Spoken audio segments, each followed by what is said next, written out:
وہ رات میں بھی تیار رہتا ہے، دن میں بھی تیار رہتا ہے، وہ اگر باغ میں چلنے کے لیے کہتا ہے تو بھی چلتا ہے، وہ سر پٹ دوڑنے کے لیے کہتا ہے تو بھی چلتا ہے، وہ چٹیل میدان میں دوڑاتا ہے تو بھی چلتا ہے، وہ زمین پر دوڑاتا ہے تو بھی وہ چلتا ہے، ہر جگہ گھوڑا اپنے مالک کے ایک اشارے پر چلنے کے لیے تیار رہتا ہے، یہاں تک کہ جنگ کے میدان میں بھی گھس جاتا ہے، تلواروں سے کٹ جاتا ہے، لیکن مالک کے حکم کی خلاف ورزی نہیں کرتا بلکہ وہ اپنی جان قربان کر دیتا ہے۔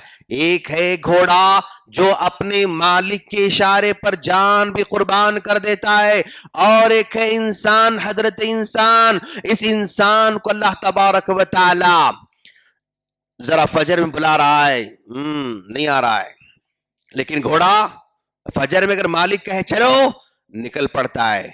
یہ اس انسان کو ذرا ظہر میں بلایا جا رہا ہے، نہیں، مصروف ہو، کاروبار میں ہو، دکان میں ہو، شاپنگ، مالک فلاں فلاں فلاں، انکار کر دیتا ہے۔ یہ گھوڑا دن میں چل پڑتا ہے، یہ گھوڑا بارش میں چل پڑتا ہے، یہ گھوڑا پانی میں دوڑ جاتا ہے، ہر جگہ گھوڑا اپنے مالک کی اطاعت کرتا ہے، لیکن یہ حضرت انسان اللہ تبارک و تعالی کے حکم کی فروض کرنے تیار نہیں ہے۔ اللہ اس میں کمپیر کر کے سمجھانا چاہ رہا ہے، یہ کتنا مطیع ہے اور یہ کتنا نافرمان ہے، اور یہ کتنا بات کو ماننے والا ہے اور یہ اپنی بات کتنا انکار کر دیتا ہے۔ اور یہ تھوڑا مطلب یہ مالک گھوڑے کو کیا دیتا ہے؟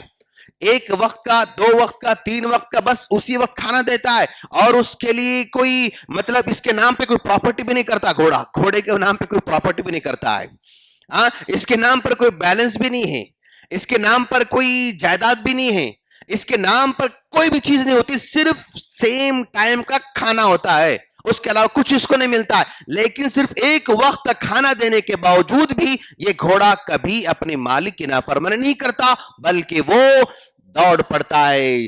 ہاں، جب دوڑتا ہے تو ہانپتے ہوئے دوڑتا ہے، لیکن انسان اللہ کی فرما برداری میں ہانپنا، کیا ہانپے گا انسان؟ نہیں ہانپتا انسان اللہ کی نافرمانی میں۔